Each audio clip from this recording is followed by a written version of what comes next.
এদেশে যখন মানুষ বলে কোরআনে আয়াত গোনা শুরু করে তখন ৬৬০০, আসলে কি ৬৬৬৬ আছে?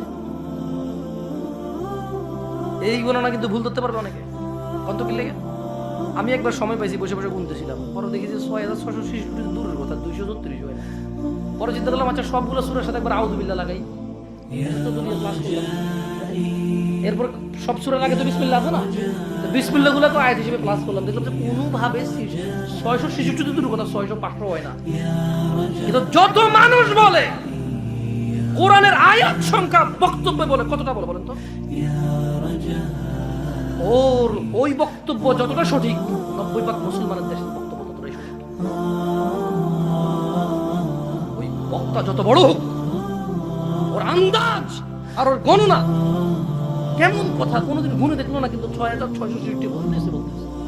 আজকে ১০, ১২, ১৫ বছর থেকে শুনি ৬৬৬৬ আয়াত। কোথায় বাকি আয়াতগুলো কোথায়?